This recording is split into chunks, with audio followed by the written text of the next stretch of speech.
So, I'm Martin, this year's president, and I'd like to welcome all of you to the Marshall Society's first event of the term, our annual Michaelmas Debate. Why are we here today? We're discussing whether big banks should be broken up, and why are we doing that? There's a theory called too big to fail, and that theory asserts that certain financial institutions are so large and so interconnected that if they were to fail, it would have a huge, disastrous impact on the entire economy. And that implies that these banks must be supported by governments if they're in financial troubles. During the financial crisis of 2008, several governments stepped in to bail out these banks that busted, fearing that financial chaos would ensue if they were allowed to be failed. In the last few months, there's been a new wave of calls to break up these too big to fail banks, especially those banks which were at the center of the financial crisis when it happened and were massive beneficiaries of the bailouts that happened after. That's it from me, just a brief taste for what's to come. I'd like to thank all of you for coming, also our distinguished panelists for coming here today, despite all the traffic and whatnot issues. I'd like to introduce you to Ekta, the Marshall Society's Speakers Officer, who's going to lead you through the rest of the night. Thank you. Okay, thank you, Martin. So firstly, I'm going to be running through how this debate will work. So as you all know, the motion for the debate is, should big banks be broken up? And arguing in proposition, we have Dr. Rosa Lastra, Professor Tony Cockerill, and Dr. Jagjit Chadha. And on opposition side, we have Professor Philip Booth, Robin Stevens, and Munshi. We would like to disclose that team members may not necessarily represent the views of any institution that they are connected with. For the debate itself, each speaker will have 10 minutes to speak. It is important to note that the first 2 minutes and the last 2 minutes of their speech will be protected, which means no points of information can be asked. However, in the middle 6 minutes, other speakers and members of the audience can offer their points of information, but it depends on the speaker whether they want to accept this point of information or not. Okay, so speaking first in proposition will be Dr. Rosa Lastra. Dr. Rosa Lastra is Professor in International Financial and Monetary Law at the Centre for Commercial Law Studies at Queen Mary University of London. She is a founding member of the European Shadow Financial Regulation Committee and an associate of the Financial Markets Group at the LSE. She has served as a consultant to the International Monetary Fund, the World Bank, the Asian Development Bank, the Federal Reserve Bank of New York, and the European Central Bank. Speaking first on the opposition side will be Professor Philip Booth. Professor Booth is editorial and program director at the Institute of Economic Affairs, and he is also Professor of Insurance and Risk Management at Cass Business School. Previously, Professor Booth has worked for the Bank of England as an advisor on financial stability issues and has written widely, including a number of books on finance, investment, social insurance, and pensions. Our second proposition speaker is Dr. Jagjit Chadha. Dr. Chadha is a professor of economics at the University of Kent and a fellow of Clare College, Cambridge. He was educated at UCL and the LSE and then moved to the Bank of England as an official working on monetary policy. He has also spent time as chief quantitative economist at BNP Paribas and is currently chairman of the Money, Macro and Finance Study Group. Our second opposition speaker is Robin Stevens. Robin Stevens is a partner in the corporate finance division at Crown Clark Whitehill, which is an international accountancy. He has had an extensive career in corporate finance, including corporate advisory, management buyouts, and pre-flotation planning and valuations. He has also advised on various acquisitions and worked on numerous IPOs in the UK and overseas. At this point, we will pause for any questions, and then we will hear from our third opposition and proposition speakers. Professor Tony Cockerill will be our third proposition speaker. He is a fellow in economics at the University of Cambridge. His principal clients include Halifax Bank of Scotland, HM Revenue and Customs, the HSBC, Kodak, and also the former UK Department for Education and Skills. For 12 years, he was economic advisor to the House of Commons Select Committee on Nationalised Industries and Trade and Industry. And our third and final opposition speaker will be Munshi. She is partner at BNP Structured Finance and has spent 15 years in financial markets. Before joining BNP, she was at JP Morgan where she worked in structured credit. Okay, so without any further ado, I would like to call up our first speaker, Dr. Rosa Lastra.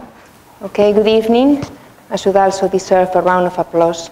I came through Cambridge via Royston in a bus and a train and then a taxi. Should big banks be broken up? This is the motion that this House proposes for debate tonight. And I will start with a quote of the former governor of the Bank of England, who said, "If a bank is too big to fail, it is too big." That's a simple statement, and it leads me to consider that the key question that we should address tonight is not whether should big banks be broken, but whether we should accept the too big to fail doctrine. So why do we worry about big banks? We worry about big banks because of their size and interconnectedness.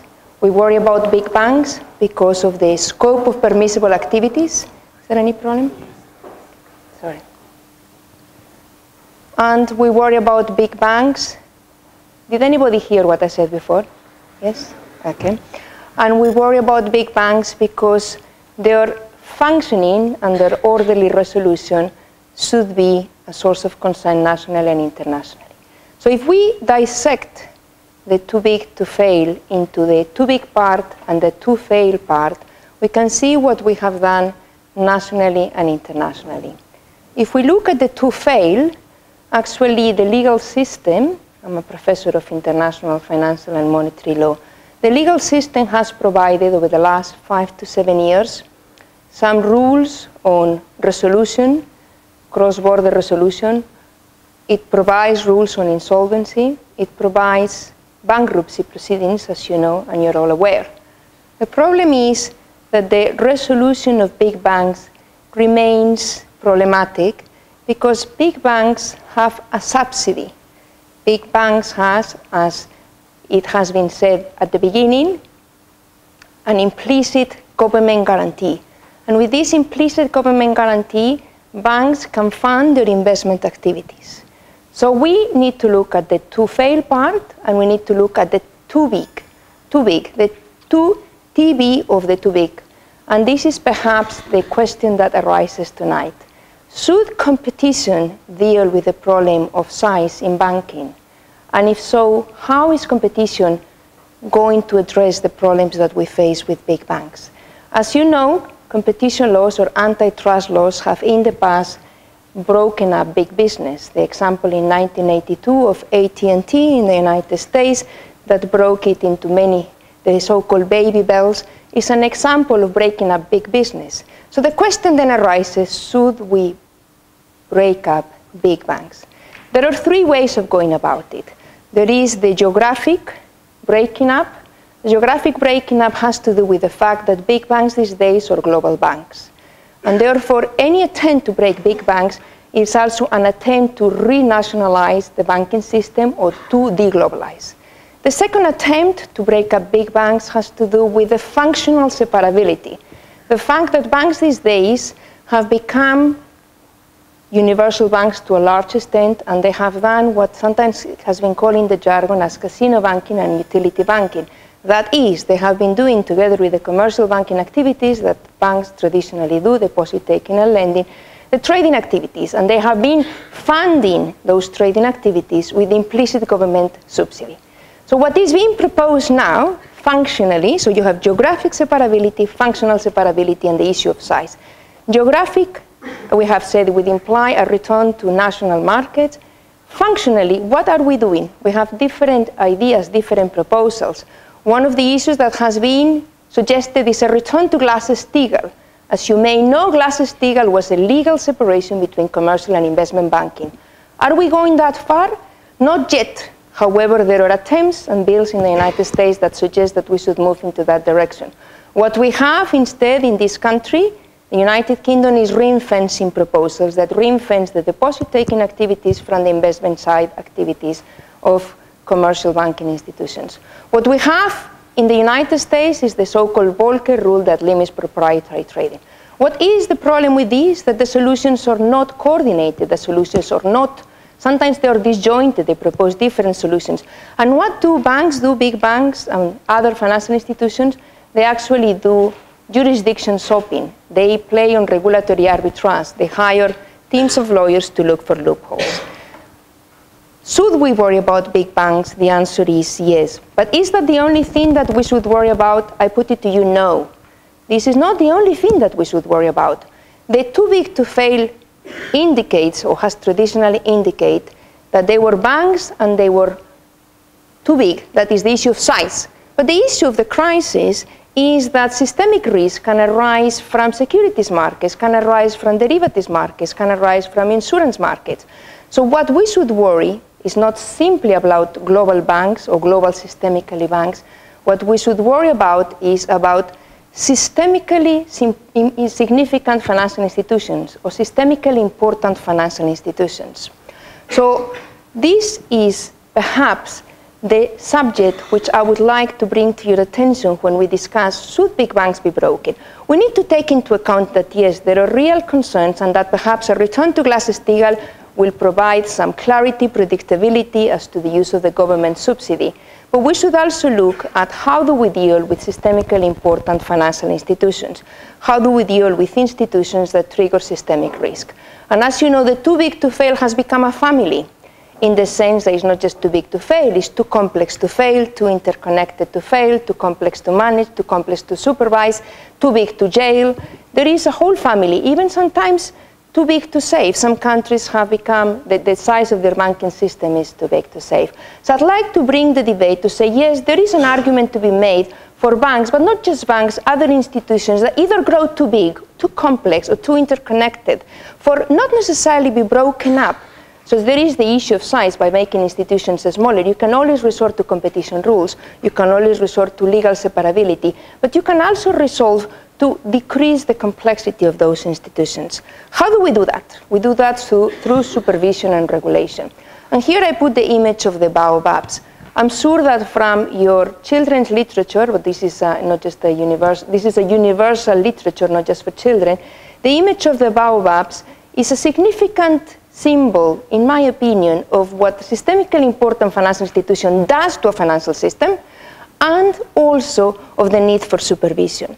And it also is an indication of another problem that I would like to mention before I finish, and that is the boundary problem of financial regulation. If we put too many constraints on banks, if we put too many constraints on the regulated banking sector, what we may end up is problems on what we call the shadow banking system, the shadow markets. Whenever you set up a perimeter or boundary, there will always be incentives for institutions to place themselves inside or outside the boundary, depending on what it is more advantageous for them. The quote here, it says, there were some terrible seeds on the planet that was home of the little prince, and these were the seeds of the baobab. A baobab is something you will never be able to get rid of if you attend to it too late. It spreads over the entire planet, and if the planet is too small and the baobabs are too many, they will split it into pieces. After explaining how he cleaned the seeds of the baobabs every day, he added, sometimes there is no harm in putting off a piece of work until another day. But when it is a matter of baobabs, that will always be a catastrophe. The danger of the baobabs is so little understood, and such considerable risk would be done by anyone who might get lost on an asteroid, that once I'm breaking through my reserve and I plainly say, watch out for the baobabs. Instead of baobabs, say, watch out for systemically financial institutions. And instead of watch out, use the word supervise, use the word supervise and regulate. The final consideration I would like to make has to do with the logic of capitalism. The logic of capitalism has to do with the privatization of gains and the privatizations of losses. It is the lure of wealth and the fear of bankruptcy that keeps managers on their toes. And I perhaps will finish with a quote, and with this I will complete my proposition, which is very much in favor of considering breaking the too big to fail. And if that sometimes implies addressing via competition policy the too big, that's fine. But it will not simplistically imply that. It will imply tackling the boundary problem, the systemic risk, the interconnectedness, the complexity, and the problems of systemically important financial institutions.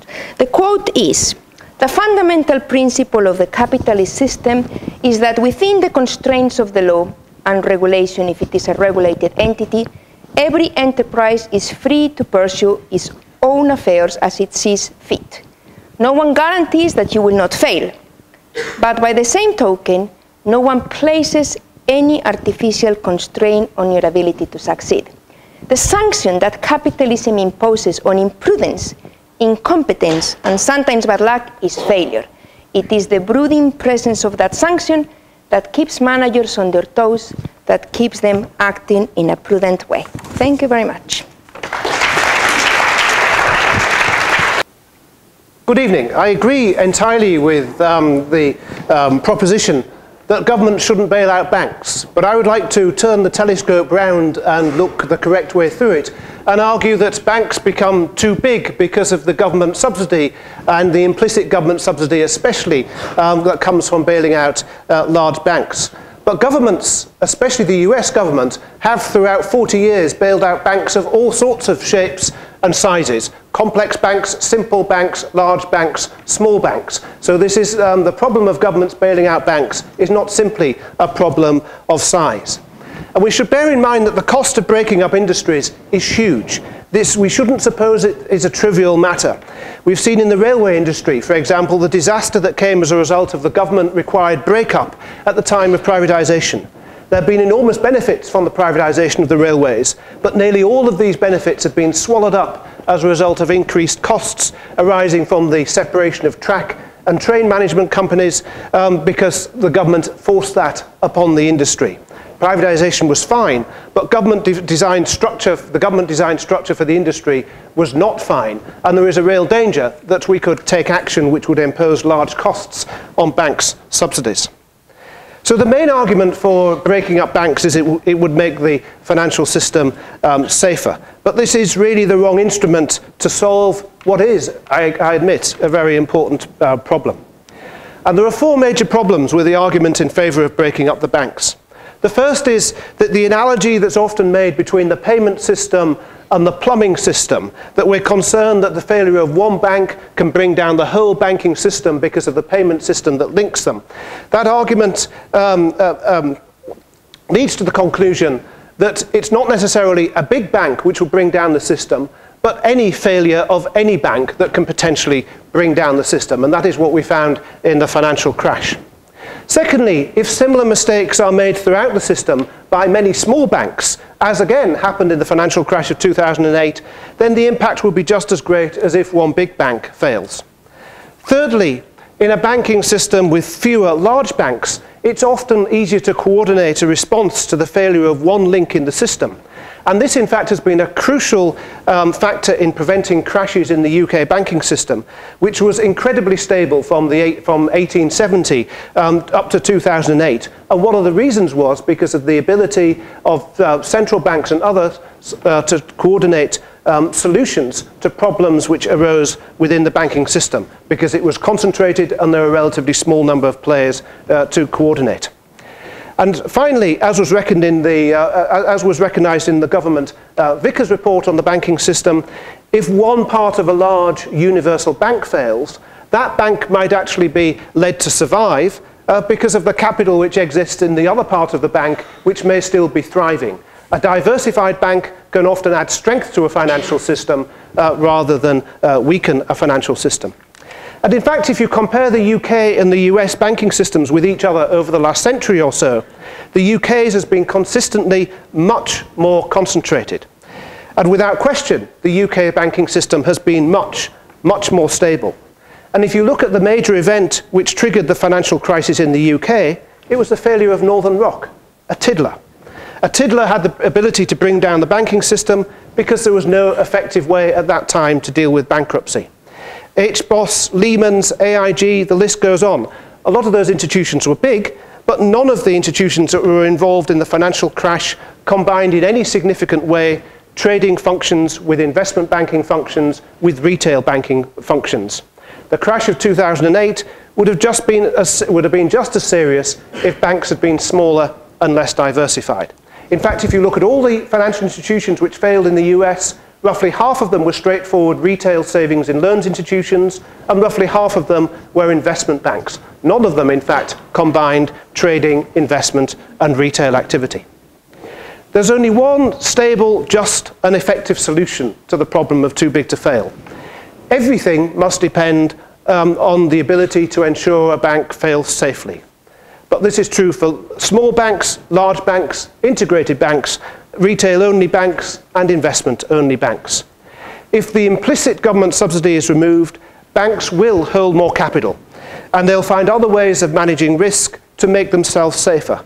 And that is exactly what happened in the UK banking system between 1870 and 1979, when deposit insurance was introduced, when the UK banking system was incredibly stable, and the banking system, it was quite clear, never, ever, ever expected a government bailout, unlike the US banking system.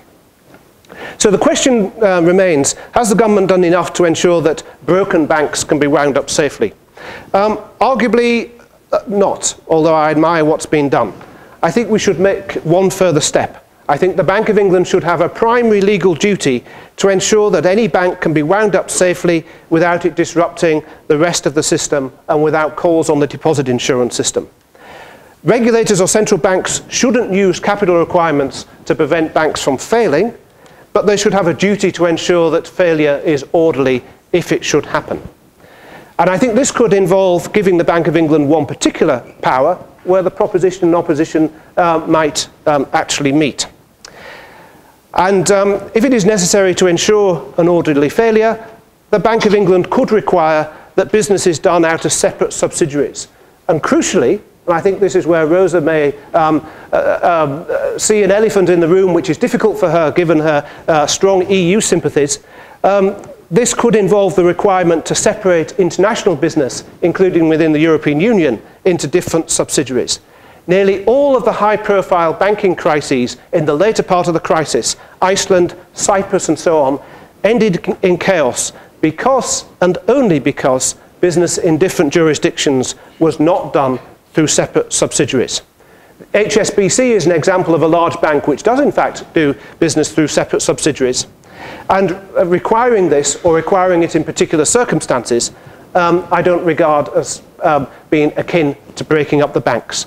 It's simply requiring the establishment of separate legal personalities in different legal jurisdictions under limited circumstances, so that should a bank go under, it can be wound up in an orderly way.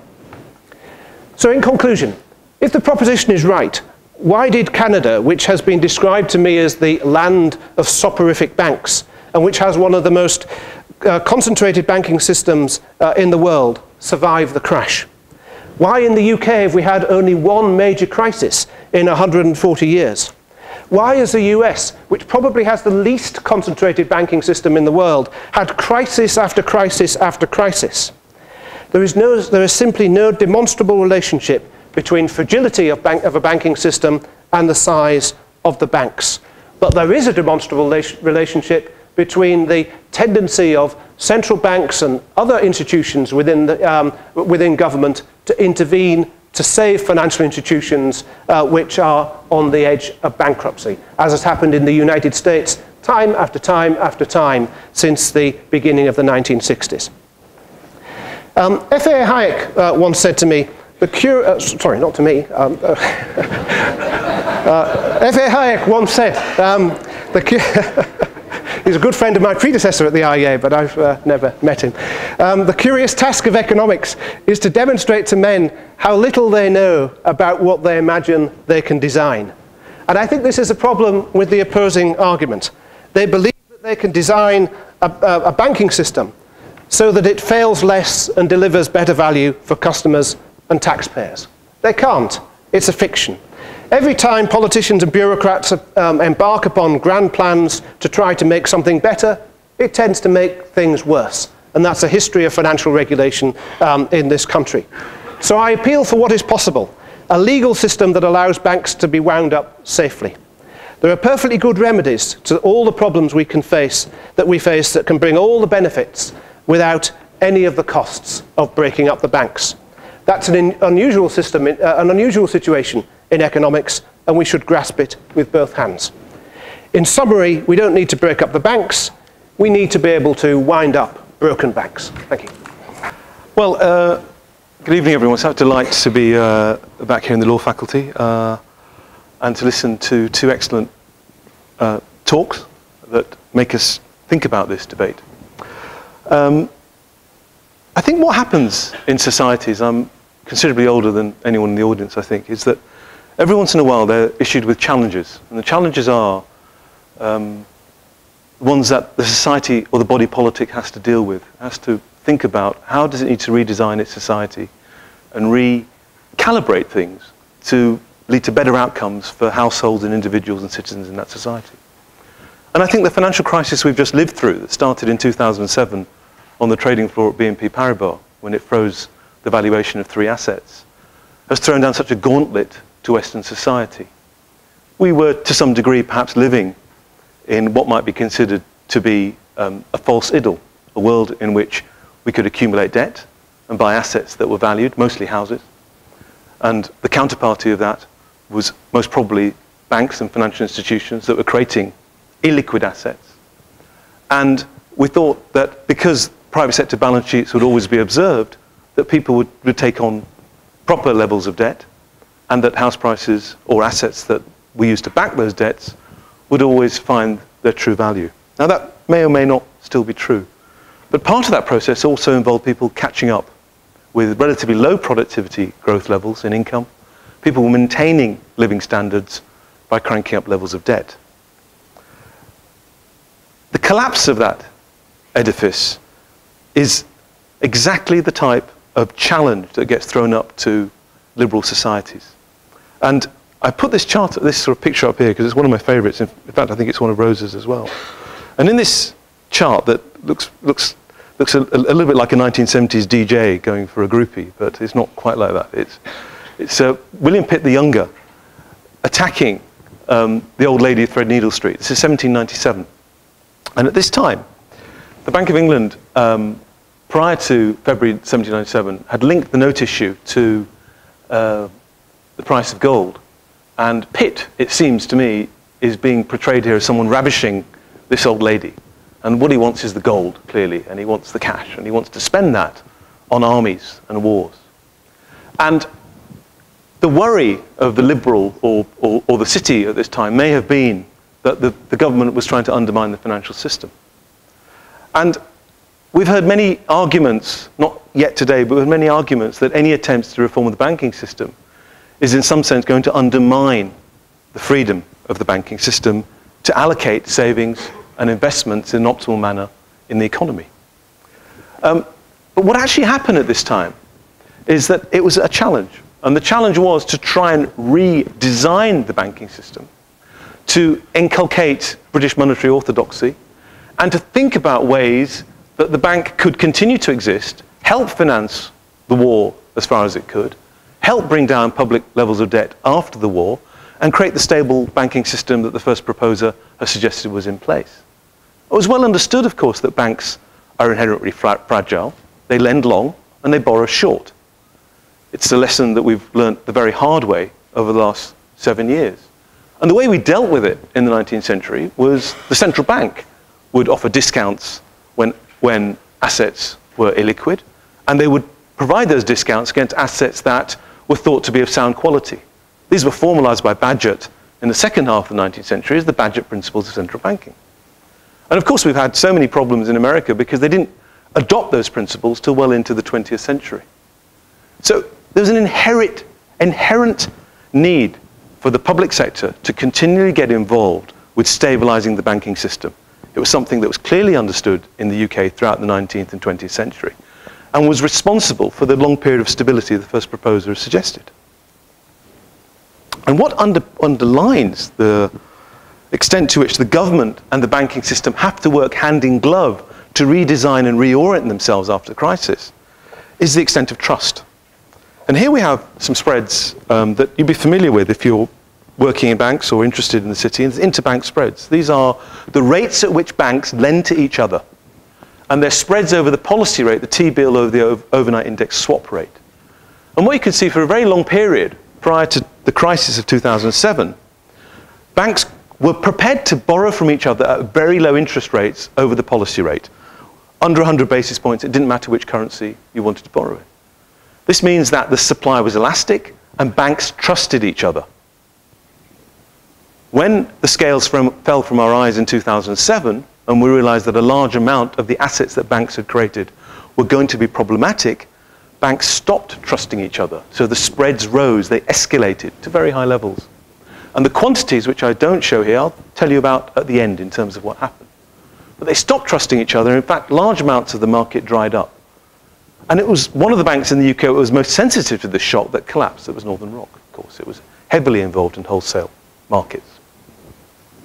But I want you to say that this charts tell you that at some point or other, the banks stopped trusting each other. And one of the things we must ask ourselves, if we're going to propose or agree with this motion, is have the banks been reformed by 2014 or likely to be reformed by 2014 in a way that they now trust each other? And if they continually do not trust each other, do they not need more reform? That's the point I want to put to you today. Let's interpret the proposition as a statement that banks need further reform, because they're not by themselves trustworthy. And they have the ability to impact massive shocks on the economy, which means that if there is a productivity shock, if there is a change in the quantity or price of lending, the economy suffers. It's highly vulnerable to those shocks. That then leaves an overhang that future generations have to deal with. So for two reasons, I would argue, we need to think very carefully about further reform of the banking system, not at a marginal or negligible level, some discussion about contracts, but at a fundamental systematic level. Let's look at the liquidity of the banking system. In that time that the first proposer was harking back to a time of stability, we can see that banks held a large amount of their assets as liquid, which meant that were there crises, were there shocks to their liabilities in terms of deposit withdrawals, was there an exchange rate crisis or an oil price shock, they were able to deal with these by providing sufficient liquidity. And you can see from 2008 that that liquidity that held by the banks has gone up a bit, but not enough. The system is still illiquid, as the Basel Committee will tell you. Yes, shoot. Shoot.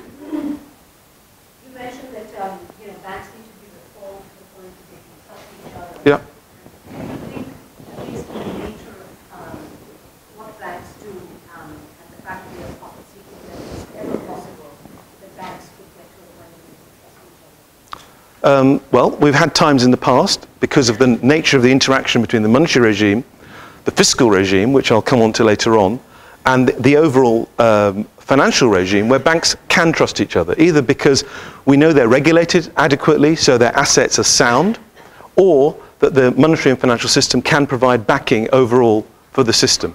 So I think there have been periods when banks trust each other, and I'll show you a chart towards the end if I can get there. Does that mean I've got 2 minutes? Okay, I'm going to accelerate. Long-run capital levels are still far too low. We've gone through Basel III, we've adopted a PRA at the Bank of England, we've adopted a Financial Policy Committee. We haven't got capital levels up. At the moment, the level of capital is somewhere between 5 and 10 pence in the pound. So if a bank loses about 5% of its assets on bad loans, it will go bankrupt. That's the average across the banking system. It's been not enough reform. These two charts show the level of debt. Now, the numbers you'll see here is this UK debt, public debt, X financial interventions. So when the banking system goes belly up, or potentially goes belly up, look at the cost of the financial sector. We're talking about 80 to 90% of GDP in terms of financial interventions, the purchase of Lloyds, the purchase of parts of our RBS and other forms of financial support. These are the things that mean we haven't got money to spend on education. These are the things that have led to the introduction of school fees. Not these amounts of debt, it's these amounts of debt that we're still dealing with and I'll be dealing with for the rest of my life. It's mirrored across the world. Gross public debt, essentially, as has been said, is like a world war in terms of its impact on gross public debt across the advanced world to deal with the size of this financial shock. Not only are governments indebted, but it continues to be the case that firms and households are indebted. The banking system leverage is only still at 4%. So on average in the UK, banks are only holding around 5% of capital against their asset base. And we've had 6 years of reform at the time where the banks have been politically the weakest they've ever been able to be. Just think when the economy starts growing again, we will have very little leverage over the banking system. We need the reform now.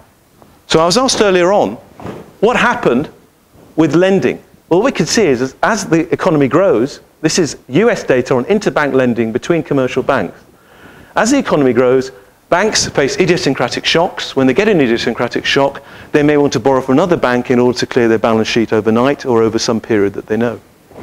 And as you can see, with the growth of the economy, the interbank lending increases. Here's the shock I'm describing.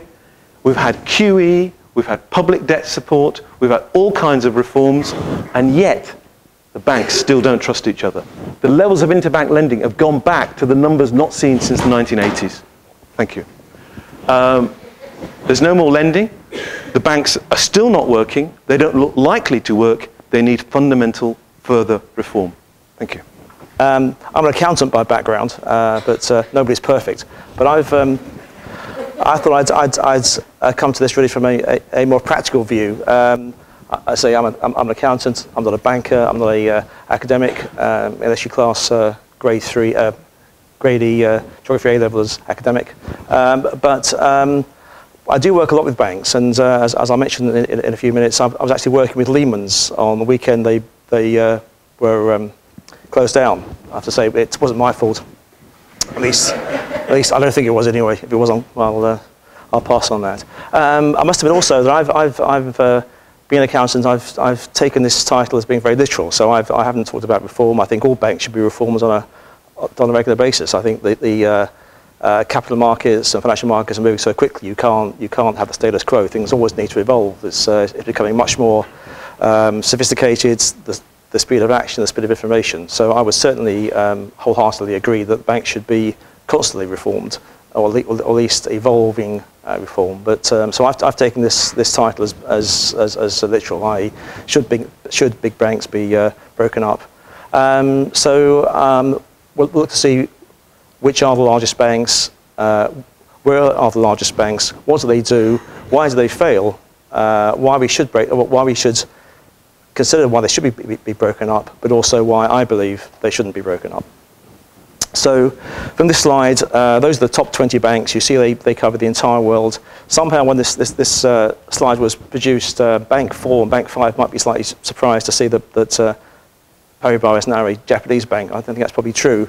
But you can see that by size of banks, they are spread all around the world. And at the top 100 banks, you can see that there are 17 in China, and they are such, the spread is such that the systematic risk isn't in London, it's not in New York, it's not in Beijing, it's all over the world. So the first point is, how could you possibly break them up? You need the world banking authorities and regulators and governments to agree this is what should be done.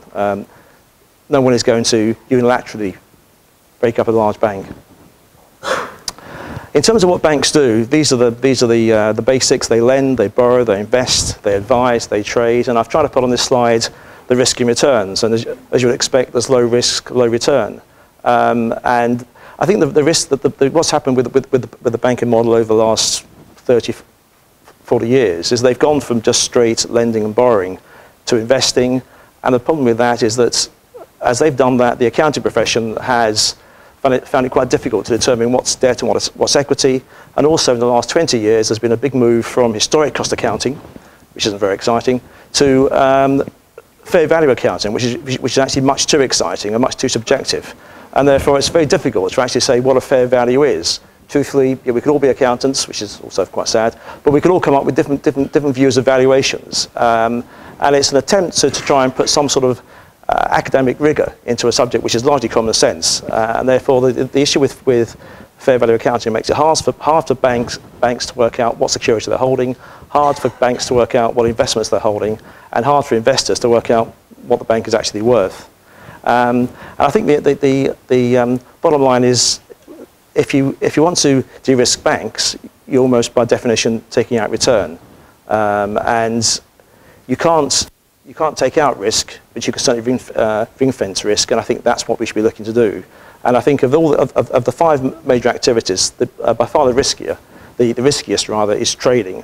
And I think as long as you can ring-fence that risk, take it away from the normal lending and borrowing of a bank, then you've got a chance of actually reducing the risk of major failure in banks. And I'll come on to some of the reasons why banks have failed and why I think that the issue is more about the people than the system. So why do banks fail? It's not because they're big, it's because they're poorly directed and they're mismanaged in many cases. The Titanic didn't sink because it was a bad ship. Perhaps actually some of the rivets weren't very good, but it sank because it just hit an iceberg. They weren't looking at they weren't going in the right direction, and they were going too fast. And that's often a failure with banks as well. If you look at the major failings in the UK, largely the problems in the late 2000s was in relation to the lack of due diligence. When Lloyds Bank bought HBOS, they bought it. If you ask some people, because Mr. Brown told them to, but partly because they thought it was cheap. But the chairman sat down in a committee of the House of Commons saying, and he admitted, we didn't do enough due diligence. When Royal Bank of Scotland bought ABN AMRO, they bought it because they thought Barclays was buying it, and they thought because Barclays had done detailed due diligence on the bank. They hadn't, so the bank spent a huge amount of money in shares and cash on assets which were worth a small part a very small proportion of the value they ascribed to it, and that was based on poor management, poor due diligence. It wasn't based on the fact the banks were large. It was just they were badly managed. In terms of failing, Northern Rock was actually quite a small bank, but it did, as the previous said, borrowed short and lent long, and that's something which is just a basic failure of management. It's not a failure of the actual banking system as such. It's the fact that they weren't being properly monitored, controlled, and the executive directors and the non-executive directors weren't doing their job. Sorry, I seem to have lost a. Oh, apologies. Right, okay. And in terms of Lehman's, as I said, I was working with a part of Lehman Brothers with Lehman Hong Kong over the weekend that they failed, and the most surprised people in the world that's on that Monday morning were the people in Hong Kong. They thought that the bank had been saved, and probably the bank should have been saved. And there are still large amounts of value being extracted from the Lehman's portfolio as we speak now. That bank probably could have been saved, but it failed because there was a complete lack of confidence and a complete lack of ability to work out what the real exposure was. So at that stage, people took the easy option, or perhaps not the hard option, probably, which was to let it fail. But with hindsight, it probably could have been saved and should have been saved. Again, the failure of Lehman's wasn't the size; it was the way it was managed and controlled and monitored. So why should banks be broken up? I think we've heard all the arguments. I think the main point I'd like to mention here is that hundreds of US banks had bailouts, have had bailouts over the last 100 years, but certainly over the last 5 years. It wasn't just the US mega banks. I think the major problem with US banking, US law, and US accounting is very much is controlled by rules and not principles. It's very easy to work your way around rules. There is always an answer to why this rule doesn't work, but it's very hard to argue against a principle. I think that is actually one major reason why there have been so many failures, both corporately and with the banks in the US compared with Europe and the rest of the Western world. The size was no protection here, and size either in terms of large size or small size. Again, the problem was poor management. So briefly, why shouldn't we break up banks? Firstly, it's going back to the first slide or second slide. It's a case of risk and return. Investors need a return on equity. They need profit. They need earnings. If there's no money, if there's no profit, there are no investments and no companies. Also, there's a basic economy of scale in being a large bank, both in terms of the services, the systems, and the geographic diversification. And even if you broke up banks, a bit like a Terminator, they would, over time, they would reform again and grow. If you limit growth and profit, the chances are you're going to limit the talent pool, the people who are prepared to work in that area. I think that's a two-edged argument. There's a limit to how many small operations there are out there, and investment banks there are out there for the talented to go to if the large banks didn't exist. But I think it's still a valid point. Large banks attract the best, brightest brains. Not always the best government brains, but I think if those large banks aren't there, then it'll be much harder for the smaller banks that are left to try and attract that talent. I think the other point I'd like to bring out here is that bank failings, by themselves would not bring down economies. If you look at the huge economic growth in post-war Germany and Japan, those countries have been decimated, both financially and physically. But within 5 or 10 years, the economies were growing. Clearly, they had lots of aid and lots of backing. But if you can grow a bank and if you can grow an economy on the back of that destruction, 1 or 2 banks failing, if they do fail, shouldn't bring down an economy. And in terms of what's happened in the last 5 years, I certainly agree there's a basis, an important basis for reform. But if you look at the draft rules which are being put to the G20 in about 4 weeks' time, there are attempts to try and protect that risk by having between 20 and 25% of the debt of the assets at risk at least guaranteed to provide some protection. That's no guarantee of safety, but I think it does reduce the risk. And finally, I think we should have evolution and not revolution. And I think the counter-argument to banks being too big to fail is sometimes they're too small to save. So therefore, I think banks should not be broken up. And I would I think is a much more practical approach. So thank you. Well, thank you for this invitation. The problem that you will recognise with our good friends on the opposition is that they confuse monopoly with competition. And what we need in the banking system is effective competition. Let me take you back to the 15th of September 2008, which Robin has already mentioned. The day that Lehman Brothers collapsed, the US Treasury did not rescue it when it should have rescued it because it had burnt its fingers so much with rescuing AIG, with rescuing Fannie Mae, with rescuing Freddie Mac. And the consequences of that internationally were enormous because of the interconnections of the banking relationships and the investment relationships that Lehman Brothers were at the heart of. On that very day, in the evening of Monday the 15th of September, our former Prime Minister Gordon Brown was at a cocktail party with the chairman of Lloyd's TSB, Sir Victor Blank. And Brown was concerned about Halifax Bank of Scotland, which was on the point of collapse. It was on the point of collapse because of the way in which it had developed and the impact on it of the collapse of the subprime residential mortgage-backed security market. What Brown offered then on the 15th of September was to waive competition law, to sweep away the controls on market share.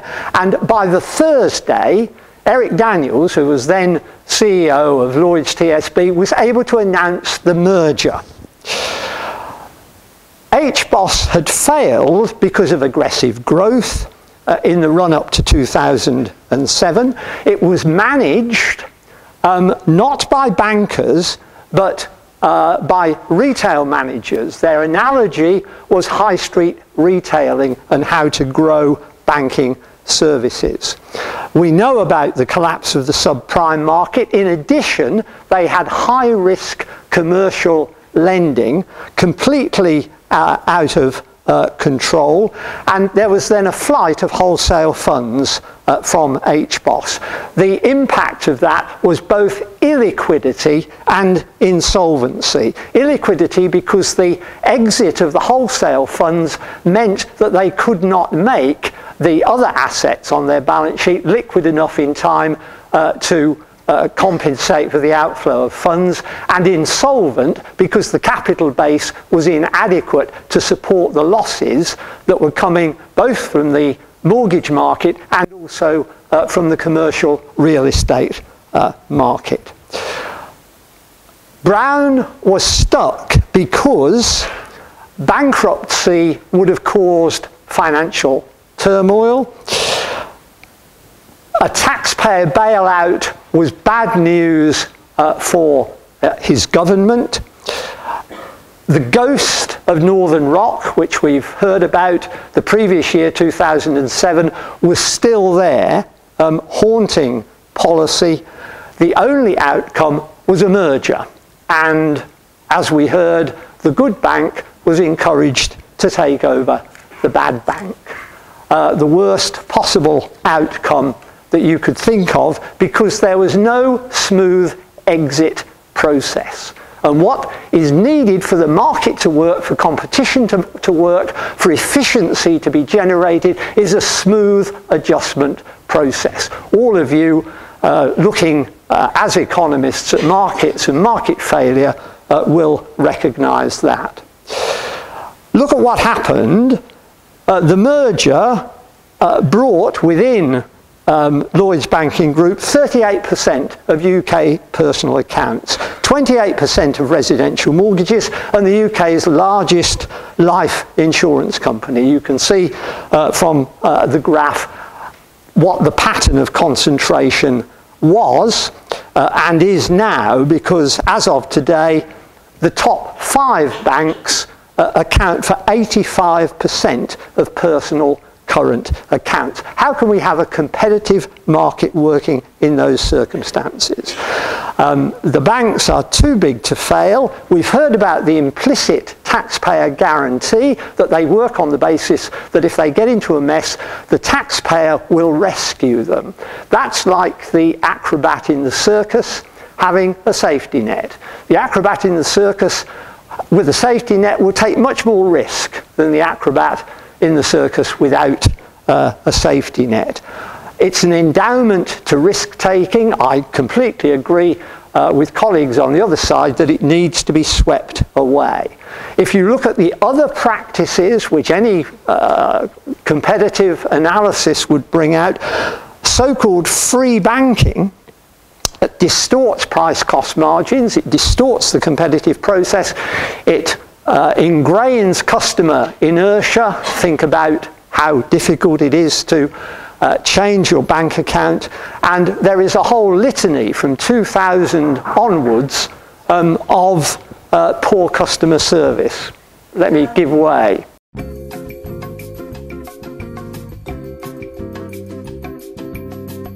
Sorry, Tony.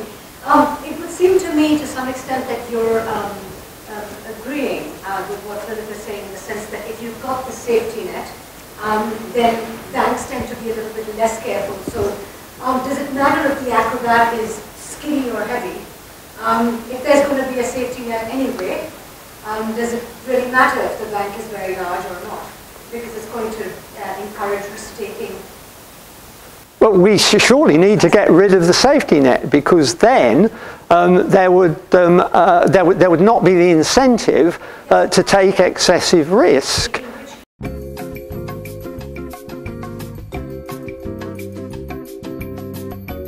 it matter if the bank is...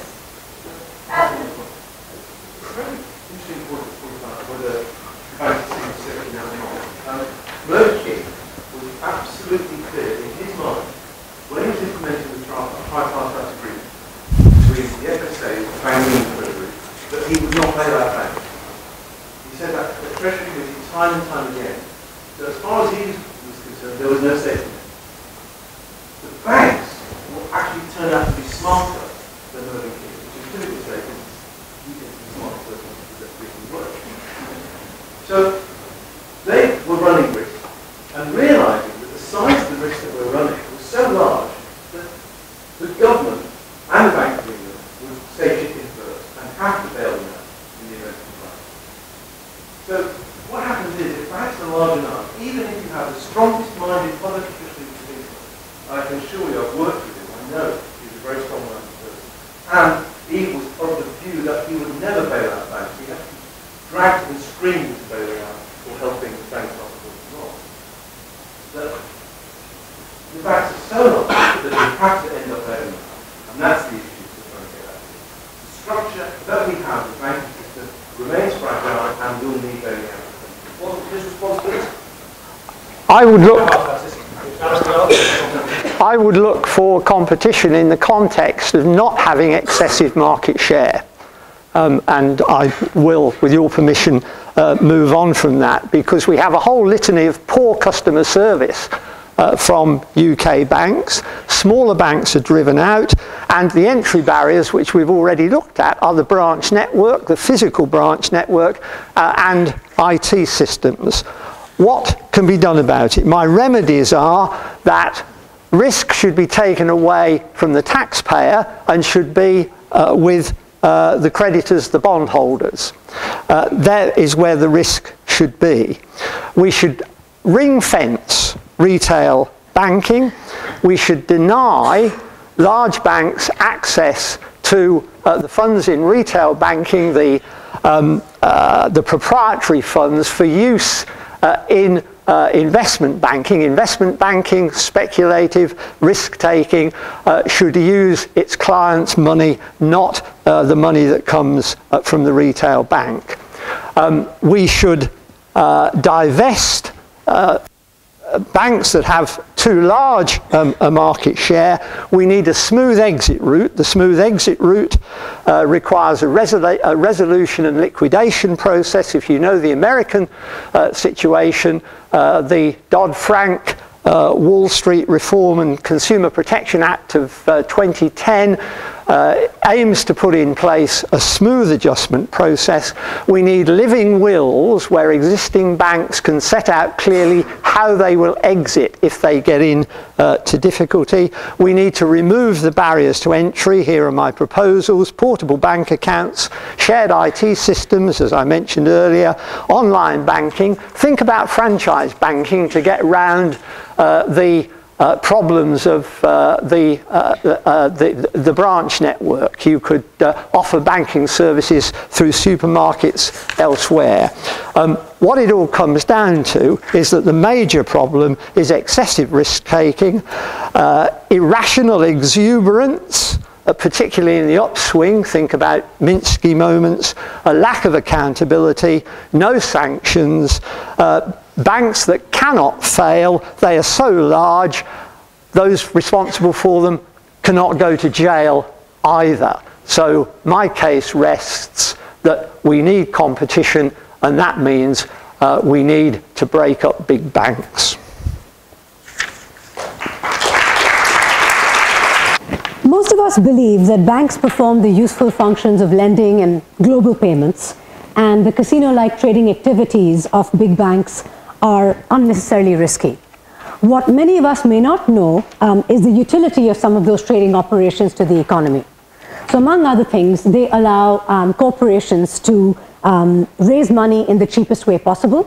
They also allow multinational corporations to manage their foreign exchange risk arising from international manufacturing. And in some cases, they can help mutual funds manage their exposure to stock markets. So by banks, housing all their businesses under one umbrella, they're not only more stable, but they're able to offer their clients better terms across a variety of financial products. By keeping retail and other operations together, banks have economies of scale and more stable and cheaper funding, which they, which they pass on to their retail, So they have economies of scale and more stable and cheaper funding, which they can pass on to their clients. By keeping commercial banking and investment banking activities together, banks actually offer loans in more cheaply to corporates because they're hoping to get more profitable investment banking activity from those corporates. They may or may not get it, but they are actually cross-subsidizing commercial lending with investment banking. Now, while it's worth noting that while large banks may be too big to fail, it is not always the large banks that have failed. It's not always the investment banking activities that have caused it, as some of the speakers prior to me have already mentioned. So HBOS was a retail and commercial bank whose failure was due to an excessively high-risk lending strategy and poor internal controls. RBS failed as a result of buying ABN AMRO at the wrong price at the wrong time. Northern Rock, its collapse came from relying too much on wholesale funding, which dried up rather than on retail deposits. So there is some utility in keeping these businesses together. Now, something that I mentioned in answer to one of the questions was, if banks are forced to become smaller, they will as Tony said, ultimately like the Terminator, they will come back together as large banks. But in the meantime, they will become less profitable and seek to exit unprofitable businesses. And as they exit those businesses, the gap left by them will be filled, as it is already starting to be filled, by private equity, hedge funds, even family offices, which is basically the shadow banking industry today, which is much, much less regulated than banks. And that is truly a large risk to the financial system that not enough people are focusing on. But moving back to the regulated financial activity of banks, big banks are actually better capitalized and less leveraged than they used to be because of recent regulations. So post Lehman's collapse, Goldman Sachs and Morgan Stanley became bank holding companies subject to bank regulations, and today they hold more equity than they used to pre-financial crisis. We've got COCOs, contingent convertibles, and bail-ins, which are seeking to move the cost of bank failures away from taxpayers towards investors who buy bank bonds. And those are the right moves. If anybody invests in a bank, they should be the ones taking the first hit, rather than taxpayers who may not have had anything to do with that bank. And also with the Volcker rule, which is part of Dodd-Frank, banks are limited in the amount of proprietary trading they can do. So a lot of the casino-like trading activities that people talk about are not entirely a thing of the past, but the scale has been reduced significantly, even with European banks, because they have subsidiaries in the US. Now, I would argue that breaking up big banks isn't the real issue, as size isn't an indication of the likelihood of failure. So a small but highly leveraged and interconnected bank can be as much of a systemic risk as a large bank, as can non-bank financial institutions like AIG and Fannie Mae. The real issue is requiring banks to hold more equity so that they have more of a cushion against insolvency in the first place. And regulatory pressure to hold more equity capital against their assets is already leading large banks to divest some of their investment banking businesses. So JP Morgan is looking to sell its physical commodities unit, and Barclays is trimming its fixed income trading operations to move into focusing on core lending. So rather than building bank empires, banks are actually focusing on staying in core businesses so that they're good at and they're likely to do well in, rather than failing at being everything to everyone. So in summary, I would say not only are banks more stable and cost efficient as a result of keeping all their operations together, the benefits of which they pass on to their customers, but they're already moving to focus on the businesses that we universally recognize as being economically useful. We don't need to break up big banks, we need to make them better capitalized.